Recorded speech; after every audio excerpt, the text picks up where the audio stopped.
ఏ క్రైస్తవులకు పట్టనిది మీకెందుకు? ఏ క్రైస్తవులకు పట్టనిది నాకెందుకంటే, అందరికీ క్రైస్తవుల తరపున ఒక నాయకుడు కావాలి.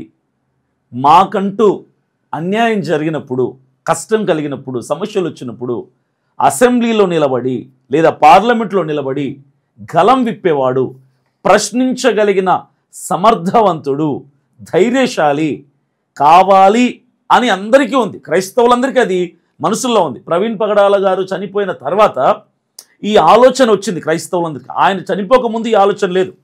క్రైస్తవులు ఎలా ఉండాలంటే, మనకు రాజకీయాలు అవసరమా, మనకు రాజకీయాల్లోకి వెళ్ళాల్సిన అవసరం ఏముంది, అసెంబ్లీతో మనకేం పని, పార్లమెంటుతో మనకేం పని, ఓటు వేయటం వరకు మన బాధ్యత అనుకునే వాళ్ళు ప్రవీణ్ పగడాల మరణం తర్వాత క్రైస్తవులకు జరిగిన అన్యాయాన్ని బట్టి ప్రభుత్వాలు మనకు పక్షంగా లేవు, నాయకులు మనకు ఫేవర్గా లేరు, క్రైస్తవుని తక్కువ చూపు చూస్తున్నారు, క్రైస్తవుడు అణిచివేయబడుతున్నాడు, కాబట్టి మనకు ఒక నాయకుడు కావాలి అన్న భావనలోకి అందరూ వచ్చారు.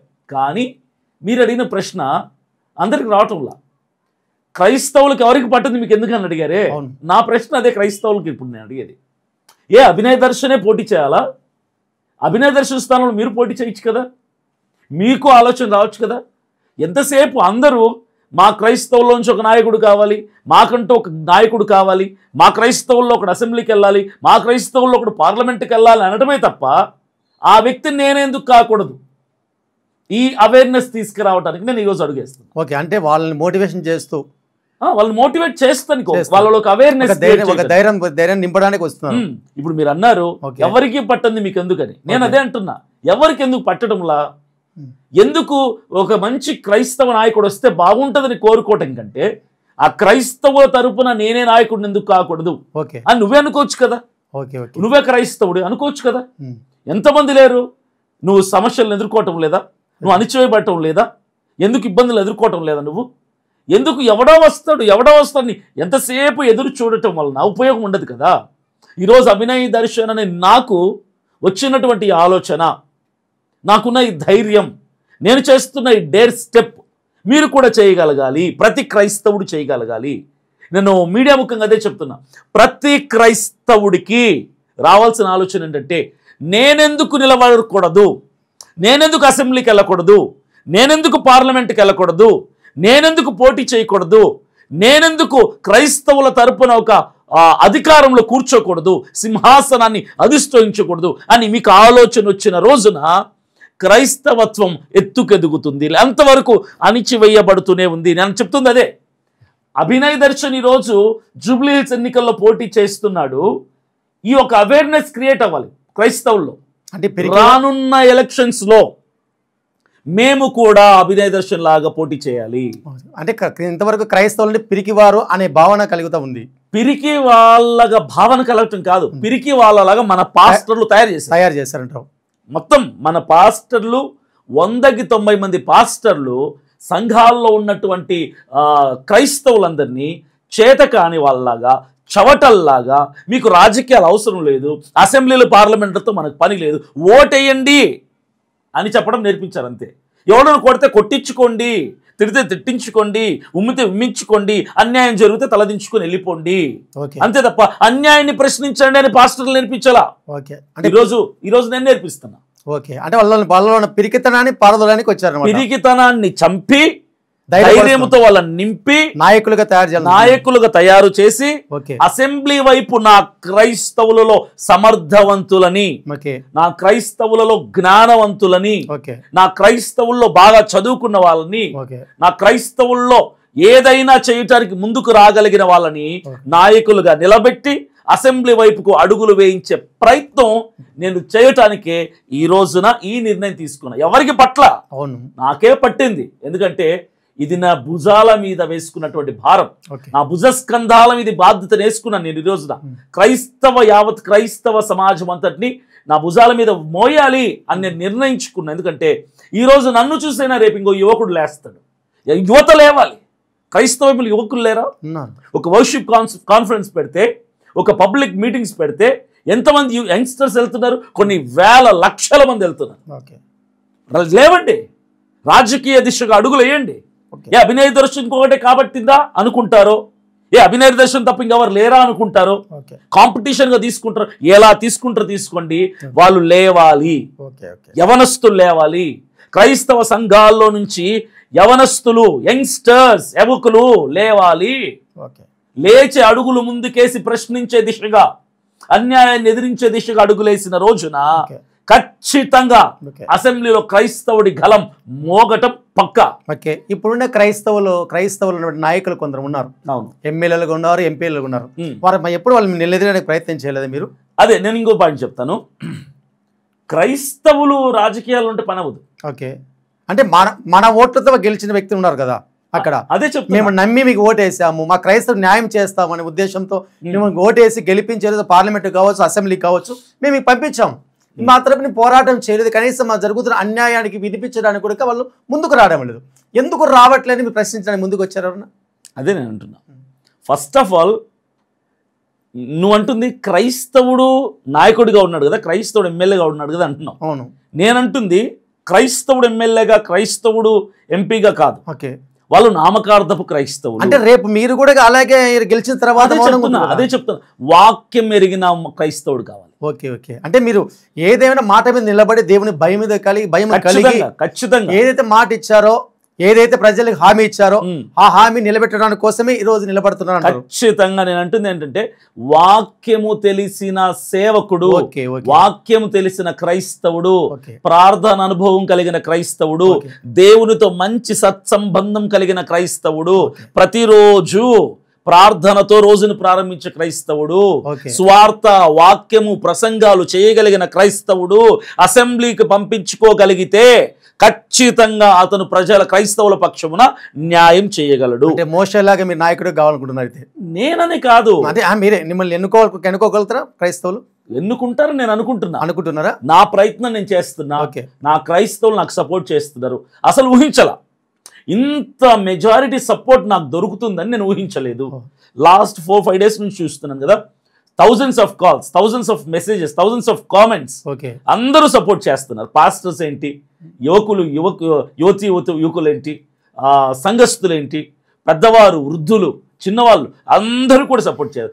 95% సపోర్ట్ చేస్తూ నాతో మాట్లాడుతున్నారు. ఈ సపోర్ట్ రేపు ఓటు రూపంగా తీసుకోగలరా, రాబట్టగలవా? ఖచ్చితంగా రాబట్టగలననే నమ్మకం అయితే నాకు ఉంది, కాన్ఫిడెన్స్ నాకుంది, గట్టి పోటీ ఇవ్వగలను అన్న నమ్మకం కూడా నాకు, ధైర్యం కూడా నాకుంది. సరే, మంచిది. మీరు పోటీ ఇవ్వాలనుకుంటున్నారు, క్రైస్తవులకు నాయకుడిగా ఎదగాలనుకుంటున్నారు, రాజకీయాల్లో ముందుకు రావాలనుకుంటున్నారు. ఇప్పుడు ఒక మాట నేను పోస్ట్లో చూశాను, 100 రూపాయలు మీరు హెల్ప్ చేయండి, మీరు గూగుల్ పే కావచ్చు, ఫోన్పే కావచ్చు, ఏదైనా కావచ్చు, మరి 100 రూపీస్ నాకు ఫోన్పే చేయండి, నాకు హెల్ప్ చేయండి, నేను నాయకుడిగా మీ ముందుకు వచ్చి మీకు సహాయం చేయగలనని చెప్పి మీరు అడుగుతున్నారు. అంటే 100 రూపాయలు కూడా అడుగుతున్నారు కదా, అంటే వేరే వాళ్ళు ఇస్తే కానీ నువ్వు నాయకుడిగా ఎదగలనా, అడుగుతావా? లేకపోతే నీ దగ్గర ఏం లేదంటారా? అదే చెప్తున్నా. ఈరోజు నువ్వు అడిగిన ఈ ప్రశ్న చాలా మందిలో ఉంటుంది. అంటే క్రైస్తవుల్లో డబ్బు లేనప్పుడు ఎందుకు నీకు? అదే చెప్తున్నా, క్రైస్తవుల్లో కొంతమంది నన్ను టార్గెట్ చేసేవాళ్ళు. అంటే నా ఫోటో పెట్టుకుంటే తప్ప వీడియోకి వ్యూస్ రానటువంటి యూట్యూబ్ ఛానల్స్ కొన్ని ఉన్నాయి. అది నాన్ క్రిస్టియన్స్ లో ఉన్నారు, క్రిస్టియన్స్ లో ఉన్నారు, కొంతమంది పాస్టర్లు కూడా ఉన్నారు. అయితే వాళ్ళు ఇప్పుడు ఏం చేస్తారంటే ఖచ్చితంగా మొదలు పెడతారు. నువ్వు అడిగిన ఇదే ప్రశ్న వాళ్ళు రేపు వేస్తారు. అభినయ దర్శన్ 100 రూపాయలు అడిగి డబ్బులు దండుకుంటున్నాడు, ప్రజల డబ్బుతో నిలబడాల్సిన అవసరం ఏముంది, ప్రజల డబ్బుతో పోటీ చేయాల్సిన అవసరం ఏముంది, ప్రజల డబ్బుతో గెలవాల్సిన అవసరం ఏముంది, వాడి దగ్గర డబ్బులు ఉంటే చేయొచ్చు, లేదంటే లేదు కదా అంటారు కదా. నేను ఒకటే చెప్తున్నా, సింపుల్ ఒకటే, అభినయ దర్శన్ దగ్గర డబ్బు లేదు, నేను డబ్బు మనిషిని కాదు, డబ్బు సేవింగ్స్ చేయటం నాకు చేత కాదు. నేనే కనుక డబ్బు దాచుకోవడం చేయగలిగుంటుంటే ఈ రోజుకి నా దగ్గర ఒక 5 కోట్లు ఉండేది. కానీ నేను ఏ రోజు డబ్బు సేవ్ చేసుకుని నాకు రాదు. నా దగ్గర 10 రూపాయలు ఉందంటే 10కి ఇంకొక 10 రూపాయలు వేసి అది ఎవరికైనా సహాయం చేద్దామా అని చూస్తాను. అది నా వ్యక్తిత్వం, అది నా మనస్తత్వం. నా దగ్గర ప్రాపర్టీస్ లేవు, నా తల్లిదండ్రులు నాకేం ఆస్తులు సంపాదించాల, లేదంటే నా కుటుంబీకులు ఎవరు కూడా నాకు వెనకలుండి కోట్ల రూపాయలు, లక్షల రూపాయలు సహాయం చేయటం. నాకు నేనుగా కష్టపడి స్వార్థ సభల ద్వారా దేవుడు నన్ను పోషిస్తుంటే దాని ద్వారా నేను ముందుకెళ్తున్నా. ఈ మధ్య కాలంలో కొంతమంది నా సిపిఎఫ్ మెంబర్స్ నాకు ప్రతి నెల సపోర్ట్ చేస్తుంటే ఆ వచ్చే డబ్బునంతా నేను దాచుకొని నా కోసం ఖర్చు పెట్టుకోకుండా వచ్చిన దాంట్లో 70% నేను నిరుపేదలకి, అనారోగ్యంతో ఉన్న వాళ్ళకి, ప్రతి నెల 5,000 చొప్పున నెలకు ఒక 5 మందికి 6 మందికి సహాయం చేస్తున్నా. అభినయ్ దర్శన్ అంటే మ్యాక్సిమం నేను తెలిసిన వాళ్ళందరూ తెలుసు, నేను పరిచయం ఉన్నలో తెలుసు. అభినయ్ దర్శన్ డబ్బు దాచుకోవడం రాదు, సేవింగ్స్ చేత కాదు, డబ్బు ఖర్చు పెట్టడం వచ్చు, ఇవ్వటం వచ్చు. నా వ్యక్తిత్వం ఏంటంటే నాకు ₹1,00,00,000 దొరికినప్పుడు పొందే ఆనందం కంటే ఒక ₹1,000 ఎవరికైనా సహాయం చేస్తే వచ్చే ఆనందం ఎక్కువ. నేను ఇవ్వటంలో ఆనందాన్ని చూస్తా, సంపాదించుకుంటున్న ఆనందాన్ని చూడండి నేను. కాబట్టి నా దగ్గర ఆస్తులు లేవు, తాకట్టు పెట్టడానికి బంగారు లేదు, నా దగ్గర స్థలాలు పొలాలు లేవు, నాకు సొంత ఇల్లు లేదు. నా దగ్గర అందరికీ తెలిసిన విషయమే, నా దగ్గర ఒక పాత 2016లో తీసుకున్నటువంటి స్విఫ్ట్ డిజైర్ కారు ఉంది. అది కూడా నా సొంత కారు కాదు, నా పేరుతో లేదు, మా అమ్మ కారు. అది వాళ్ళు నాకు ఇచ్చారు సేవలో ఉన్నానని.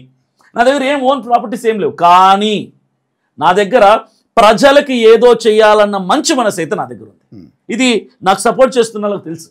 అభినయ్ దర్శన్ డబ్బులుంటే నిరుపేదలకి, అవసరతలో ఉన్న వారికి, అనారోగ్యంలో ఉన్న వారికి ఖచ్చితంగా చేయూతనిస్తారని ప్రజలకు తెలుసు. కాబట్టి నాకు ఇచ్చే మనసు, సహాయం చేసే గుణం ఉంది. కాబట్టి నా దగ్గర ఉన్న కొంతలోనే నేను చేయగలుగుతున్నాను ప్రజలకంటే. ఈ రోజున నేను రాజకీయాల్లోకి వెళ్ళగలిగితే పవర్ వస్తుంది, ఫైనాన్షియల్ సపోర్ట్ దొరుకుతుంది లక్షల రూపాయలు. సో ఈరోజు 5 మందికి చేసే నేను రేపు 5,000 మందికి చేస్తాను, 5 లక్షల మందికి చేస్తాను, ఒక నియోజకవర్గానికి చేస్తాను. ఎందుకంటే డబ్బు మీద ఆశ లేని వ్యక్తిని నేను, డబ్బు సంపాదించుకోవాలన్నటువంటి కోరిక లేని వ్యక్తిని నేను చచ్చిపోయేలోగా మనుషుల ప్రేమను సంపాదించుకోవాలనుకుంటా తప్ప డబ్బు సంపాదించుకొని వదిలిపెట్టి వెళ్ళేటువంటి స్వభావం నాది కాదు. ఎలాంటి స్వార్థము నాకు లేదు. నా దగ్గర డబ్బు లేదు, కానీ నాకు ఆశ ఉంది, ప్రజలకు చేయాలి, ఏదో మేలు చేయాలని అడుగుతున్నాను, ఓపెన్గా అడుగుతున్నా. ₹100 ఈరోజు కొంతమంది సిగరెట్లు తాగేటోళ్ళు ఉంటారు, 10 సిగరెట్లు తాగితే ₹100. ₹100 బిర్యానీ కూడా రాదు. ఒక మంచి నాయకుని ఎన్నుకోవడానికి ఒక మంచి నాయకుడిని ఎన్నుకోవడానికి ₹100 ఇస్తే పోయేదేముంది? అది తప్పేం కాదు.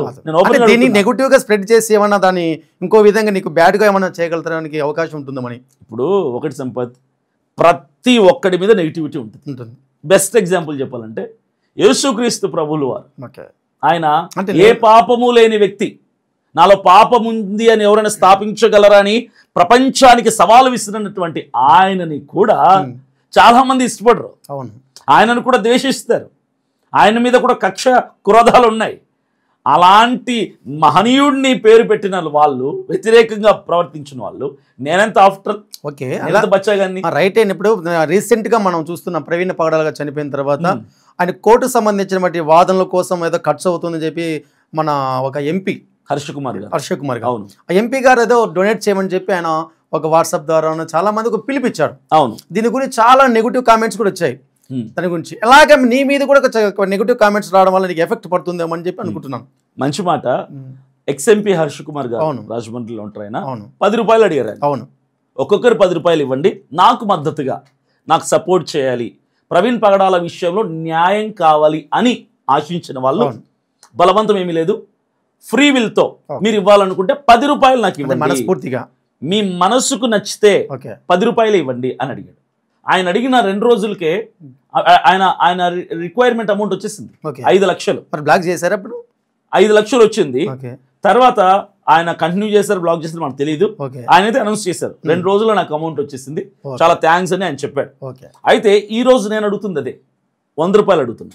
ఈ ₹100 కూడా దేనికంటే అభినయ్ దర్శన్కి మీరందరూ సపోర్ట్ గా ఉన్నామని వేల మంది మెసేజ్లు చేస్తున్నారు.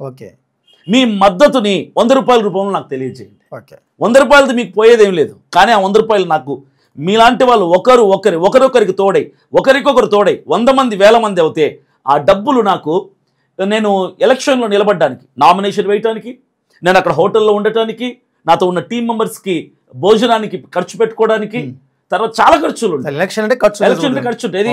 బిర్యానీ ప్యాకెట్లు, మందు పంచడానికి కాదు, లిమిటెడ్ మినిమం ఖర్చు, కానీ కంపల్సరీ ఖర్చు కొంత ఉంటుంది ప్రెస్ మీట్లకి వీటన్నిటికి. సో దానికి కావాల్సిన ఖర్చు కోసం నా దగ్గర డబ్బులు లేవు కాబట్టి నేను ప్రజలను అడుగుతున్నా. ప్రజల్ని కూడా బలవంతం చేయటం, శాపాలు పెట్టడంలా, మీరు ఇవ్వాల్సిందే, ఇవ్వకపోతే ఏదైపోతారు అనటంలా. మీకు అభినయ్ దర్శన్ జూబ్లీ హిల్స్ లో ఎన్నికల్లో నిలబడటం మీకు ఇష్టమైతే, ఒక క్రైస్తవుని మీరు సపోర్ట్ చేయాలి అనుకుంటే మీరు ₹100 ఇవ్వండి. అంటే ప్రజలకి మీ ఇష్టాన్ని వదిలేశారా? వాళ్ళ ఇష్టం, అంటే ఎన్నుకుంటే మీ ఇష్టం అన్నట్టుగా వదిలేశారు. అంటే తెలంగాణ, ఆంధ్రప్రదేశ్ 2 రాష్ట్రాల్లో ఉన్న నా క్రైస్తవుల్ని నేను రిక్వెస్ట్ చేస్తున్నాను, మీరు మద్దతు తెలపాలనుకుంటే 100 రూపాయలు ఇవ్వండి. ఓకే. మీరు ఇస్తే ధైర్యంగా ముందుకెళ్తాం. ఓకే. ఓహో, నా వెనకాల 5,000 మంది ఉన్నారు, నా వెనకాల 10,000 మంది సపోర్ట్ ఉన్నారు, నా వెనకాల 50,000 మంది సపోర్ట్ ఉన్నారు.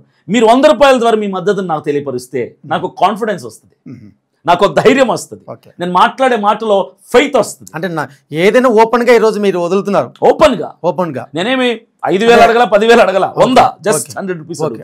అది కూడా మద్దతుగా, అంటే విమర్శలు కూడా చెక్ పెట్టే విధంగా మీరు మాట్లాడుతున్నారు అన్నమాట. ఈ విమర్శలు వస్తాయి ఖచ్చితంగా, విమర్శలు చెక్ పెట్టే విధంగా మీరు ఓపెన్ గా మాట్లాడుతున్నారు. ఓపెన్ గా చెప్తున్నా.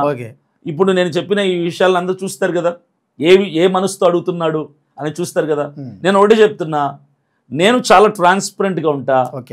నాకు వచ్చిన ప్రతి రూపాయిని ఈ ఎన్నికల్లో నేను ఖర్చు పెడతాను. వీలైతే ఈ ఎన్నికల్లో నాకు చేతనంత సహాయాన్ని అత్యవసర పరిస్థితుల్లో ఉన్న వాళ్ళకి ఒక 5,000, 10,000 కూడా నేను సహాయం చేయడానికి సిద్ధంగా ఉన్నాను. మనసు కలిగిన వాళ్ళు, మద్దతు ఇవ్వాలనుకున్న వాళ్ళు, సపోర్ట్ చేయాలనుకున్న వాళ్ళు, క్రైస్తవ నాయకుడు అసెంబ్లీకి వెళ్ళాలనుకున్న వాళ్ళు, అభినయ్ దర్శన్ అసెంబ్లీకి వెళ్ళాలి అని ఇష్టపడే వాళ్ళు 100 రూపాయలు పంపించండి. మీలాంటి వాళ్ళ సహకారంతోనే ఒక అభినయ్ దర్శన్ కావచ్చు, రేపు ఇంకొకరు కావచ్చు, క్రైస్తవ నాయకుడు అసెంబ్లీకి వెళ్ళడానికి సాధ్యమవుతుంది. రైట్. జూబ్లీస్ అనగానే మనకు బడా నాయకులు, సినిమా హీరోస్, వ్యాపారవేత్తలు, చాలా మంది అంతా అక్కడ ఉండే వాళ్ళు చాలా వెల్ సెటిల్ అయినటువంటి ప్రాంతం అది జూబ్లీస్ అనగానే. అంటే ఆ ప్రాంతం ఎన్నుకోవడానికి కారణం అంటే ఆ పేరు వస్తుందనా, డబ్బు వస్తుందనా? పేరు డబ్బు కోసం అయితే ఇప్పుడు నేను 2012 నుంచి 2017 సంవత్సరం వరకు సినీ ఫీల్డ్లో ఉన్నా. నాకు అప్పుడు పేరు వచ్చింది, డబ్బు వచ్చింది, చాలా లైఫ్ని, లావిష్ లైఫ్ని ఎంజాయ్ చేశాను నేను. ఇప్పుడు పేరు డబ్బు నాకు అవసరంలా. నాకు అంటే తెలంగాణలో, ఆంధ్రాలో మంచిగా సుపరిచితులుగా మీరు, చాలా సుపరిచితులు. నాకు నువ్వు అన్నట్టుగా సెలబ్రిటీస్ ఉన్నారు. జూబ్లీ హిల్స్ అనగానే ఒక డబ్బు పేరు. జూబ్లీ హిల్స్ అంటే హైదరాబాద్ సిటీకి నడిబొడ్డున ఉంటుంది జూబ్లీ హిల్స్. అందరూ జూబ్లీ హిల్స్ అనగానే నువ్వు చెప్పినట్టుగానే వ్యాపారవేత్తలు, సినిమా హీరోలు, రాజకీయ నాయకులు, బడా వాళ్ళందరూ, హేమీలందరూ జూబ్లీ హిల్స్ లో ఉంటారు. మీరు అన్నట్టుగానే అట్లాగే ఉంటుంది. కానీ జూబ్లీ హిల్స్ అంటే ఆ కాయిన్ కి మరోవైపు ఉన్నట్టుగా జూబ్లీ హిల్స్ కి మరోవైపు ఉంది. బడా నాయకులే కాదు, హీరోయిన్లే కాదు, సెలబ్రిటీలే కాదు, వ్యాపారవేత్తలే కాదు, రాజకీయవేత్తలే కాదు, జూబ్లీ హిల్స్ కి మరోవైపు ఉంది. ఆ వైపు ఎలా ఉంటుంది తెలుసా? రోజు పూట గడవని వాళ్ళు చాలా మంది ఉన్నారు, కొన్ని వేల మంది ఉన్నారు. డైలీ కూలి చేసుకుని బ్రతికే వాళ్ళు ఉన్నారు. సొంతిల్లు లేకుండా చిన్న చిన్న గుడిసెల్లో ఉండే వాళ్ళు ఉన్నారు. స్లమ్ములు ఉన్నాయి జూబ్లీ హిల్స్ లో. ఒక వెంకటగిరి, ఒక బోరబండ, ఒక కృష్ణానగర్, ఇలా చెప్పుకుంటూ పోతే చిన్న చిన్న ప్రాంతాలు, చాలా పర్వత్ నగర్, అసలు రోడ్లు లేని మోతీనగర్, రోడ్లు లేని సరైన బండి నడుపుకుంటే కృష్ణానగర్ కాలినడకతో తప్ప మరుగున పడిపోతుంది. జూబ్లీస్ అనగానే ఇది ఒక్కటి కనిపిస్తుంది. జూబ్లీ హిల్స్ అనగానే హైలైట్ అయింది ఏంటంటే బడా వాళ్ళే. ఇప్పుడు నా టార్గెట్ బడా వాళ్ళు కాదు, సినిమా హీరోలు, పాలిటీషియన్స్, లేదంటే వ్యాపారవేత్తలు నా టార్గెట్ కాదు. సామాన్యులు నా టార్గెట్, కష్టాల్లో ఉన్న వాళ్ళు నా టార్గెట్, పూట గడవని వాళ్ళు నా టార్గెట్. వాళ్ళ కోసం నేను దిగుతున్నా. నువ్వు అన్నట్టుగా రాజకీయ నాయకుల కోసం, సినిమా హీరోల కోసం, సెలబ్రిటీల కోసం కాదు, పేరు డబ్బు కోసం. అవన్నీ నేను చూసా. నేను పేరును చూశాను, డబ్బును చూశాను, చూడాల్సిన టైంలో అన్నీ అయిపోయినాయి. ఇప్పుడు పేదవాళ్ళ పక్షమున అత్యవసర రిక్వైర్మెంట్స్, నీడ్స్ ఎవరికున్నాయో వెళ్తా, జూబ్లీ హిల్స్కి వెళ్తాను, ఇంటింటికి తిరుగుతాను, వీధి తిరుగుతాను, వాళ్ళ సమస్యలు తెలుసుకొని ఆ సమస్యల్ని ప్రభుత్వానికి తెలియచేసి ప్రజల పక్షముగా నిలబడి వాళ్ళకు న్యాయం జరిగే విధంగా నేను పోరాడతాను. దానికోసం నేను నిలబడతాను. మీరు గెలుస్తారు నమ్మకం ఉందా? 100కి 1000% కొన్ని డిపాజిట్ వస్తాయి. 100కి 1000 డిపాజిట్లు 100కి 1000% గెలుస్తాను నమ్మకం ఉంది. డిపాజిట్లు ఏంటి, ఇంకా 100కి 1000% గెలుస్తాను నమ్మకం నాకుంది. గట్టి పోటీ ఇవ్వబోతున్నా. ఎవరికి? ఇండిపెండెంట్ అభ్యర్థులు, వాళ్ళకి కాదు. కాంగ్రెస్ పార్టీకి కావచ్చు, ఎంఐఎం కావచ్చు, బీఆర్ఎస్ కావచ్చు, బీజేపీ. నేను గట్టి పోటీ ఇస్తాను. ఎందుకంటే ఇప్పుడు నేను చెప్తుంది ఏంటంటే ఆ జూబ్లీస్ యొక్క బరిలో దాదాపు బీఆర్ఎస్ కావచ్చు, ఎంఐఎం కావచ్చు, నుంచి కాంగ్రెస్ పార్టీ కావచ్చు, ఇంకా ఇండిపెండెంట్ దాదాపు 15 మంది పోటీ చేస్తున్నారు. అవును. అంటే వీరు కాకుండా నీకు ఓటు వేస్తారని ఎలా నమ్ముతున్నాను? అంటే అప్రాక్సిమేట్గా నాకు తెలిసిన అంచనా కూడా ఇదే. దాదాపుగా ఒక 20 మంది పెద్ద పార్టీలు, ఇండిపెండెంట్ అభ్యర్థులు అందరు కలిపి ఒక 20-25 మంది ఆల్రెడీ వాళ్ళు బాగా ఫేమ్ ఉన్న వాళ్ళు, పేరున్న వాళ్ళు, డబ్బు ఉన్న వాళ్ళు, లోకల్ గా ఉన్న వాళ్ళు, చాలా ఇంతకుముందు పోటీ చేసిన వాళ్ళు, చాలా అనుభవజ్ఞులు ఉన్నారు, పేరు ప్రఖ్యాతులు ఉన్న వాళ్ళు, డబ్బు ఉన్న వాళ్ళు ఉన్నారు. ఇప్పుడు ఒక డబ్బు ఎవరో ఇస్తేనే కాక నువ్వు పోటీ చేయని పరిస్థితులు నువ్వు ఈరోజు అక్కడ నిలబడి గెలవగలవా? అదే చెప్తున్నా. ఇప్పుడు డబ్బులు ఇస్తే తప్ప పోటీ చేయలేని పరిస్థితిలో అంటున్నావు కదా. అంటే నేను ఎవరిని? ఒక సామాన్యుణ్ణి, ప్రజలలో నుంచి వస్తున్న వాణ్ణి, ప్రజల అవసరాలు తెలిసిన వాణ్ణి, అంటే ప్రజల కన్నీళ్లు తెలిసిన వాణ్ణి. నువ్వు అన్నట్టుగా అక్కడ ఉన్నటువంటి MIM, BJP, Congress, BRS independent అభ్యర్థులు దాటుకొని నాకు ఓటేస్తారంటే ఖచ్చితంగా ఓటు వేసే విధంగా నేను ప్రజలకి ఆ నమ్మకాన్ని కల్పిస్తా, హామీలు ఇస్తా. నా ఎజెండా, నా ఎయిమ్స్ అండ్ ఆబ్జెక్టివ్ ప్రజలకు చెప్తాను, నా ఆలోచన విధానాన్ని ప్రజలకు చెప్తాను. సామాన్యుణ్ణి, మీలో నుంచి నేను ఒకరినిగా వచ్చాను, మీ కష్టాలు నాకు చెప్పండి. నేను అందరి మనసుని, ఆలోచనని నా వైపు మరలించే విధంగా వాళ్ళని ఆకర్షిస్తాను. ఒక సామాన్యుణ్ణి కాబట్టి, సామాన్యుల అవసరాలు నాకు తెలుసు కాబట్టి, ఒక సామాన్యుణ్ణి మీరు గెలిపించుకుంటే సామాన్యులకు ఒక అండగా, ఒక కొండగా, ఒక ధైర్యంగా నేను నిలబడతానని ప్రజల్లో నమ్మకాన్ని కల్పిస్తాను. పెద్ద పార్టీలు కావచ్చు, ఇండిపెండెంట్ అభ్యర్థులు కావచ్చు, వాళ్ళందరినీ దాటుకొని ప్రజలు నా దగ్గరకు వచ్చే విధంగా ప్రజలకి ఎలాంటి హామీలు ఇవ్వాలో నాకు తెలుసు. అంటే మీరు తట్టుకోగానే నిలబడగలుగుతారు. నిలబడటం తట్టుకోవడం ఏంటి? గట్టి పోటీ ఇస్తాను, వాళ్ళు నన్ను తట్టుకోవడానికి సిద్ధపడాలా, నేను తట్టుకోవడం కాదు. అంత స్ట్రాంగ్ గా ఉన్నారన్నమాట, డబల్ స్ట్రాంగ్. ఇప్పుడు మీ జూబ్లీ హిల్స్ అనగానే మనకు తెలుసు, ఇంతవరకు అనుకున్నాం ఒకవైపు కాదు, ఒక కాయిన్ వైపు చూడాలి. అవును, చాలా ఉన్నాయన్నారు.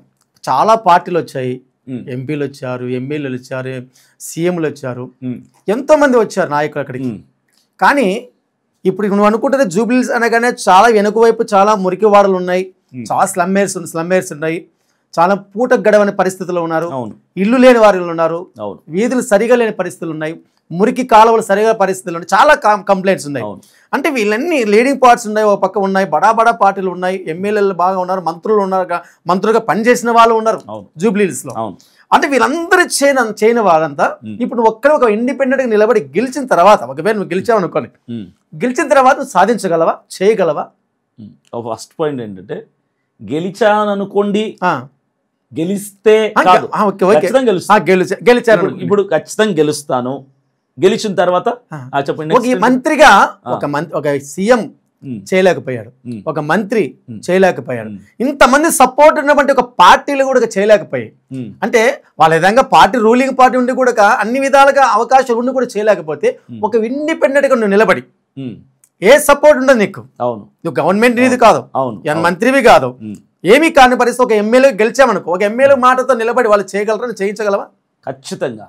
ఎందుకు చెప్తున్నానంటే, ఫస్ట్ ఆఫ్ ఆల్ ఇక్కడ ఏంటంటే, నువ్వు అన్నట్టుగా మంత్రి కావచ్చు, ముఖ్యమంత్రి కావచ్చు, ప్రభుత్వం వాళ్ళదే కావచ్చు, వాళ్ళే చేయలేకపోయారన్నవే. అది అక్కడ ఆ పాయింట్ నాకు కావాలి.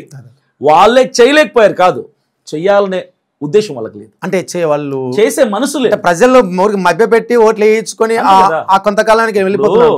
ఓటుకి నోటు, ఒక ఓటుకి ఇప్పుడు వచ్చే ఎలక్షన్స్ లో, ఈ ఉప ఎన్నికల్లో కూడా నాకు తెలిసి ఒక్క ఓటుకి 5,000, 10,000 కూడా పంచే అవకాశం ఉంటుంది తప్పకుండా. వీళ్ళందరూ ఎవరంటే రాజకీయ నాయకులు కాదు, వీళ్ళు వ్యాపారవేత్తలు, బడా వ్యాపార బిజినెస్ మ్యాగ్నెట్స్. నేను అదే అంటున్నాను, ఇంత పెట్టుబడి పెట్టి దానికి 10 రెట్లు ఎట్లా సంపాదించుకోవాలి.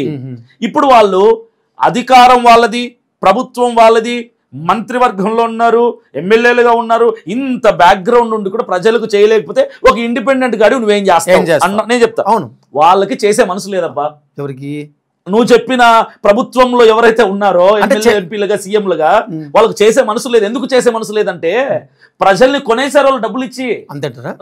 డబ్బు పెట్టుబడి పెట్టి ప్రజల్ని కొనుక్కున్నారు కాబట్టి పెట్టుబడి రావాలి కదా పాపం.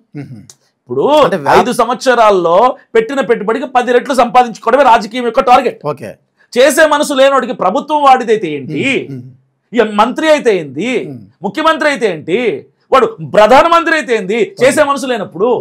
అయితే ఇప్పుడు చేసే ఆలోచనే లేనోడు ప్రభుత్వం వాడిదైనా చేయడు, ఇండిపెండెంట్ అభ్యర్థి అయినా చేయడు. నేను ఎందుకు చేస్తానంటున్నా చెప్తా.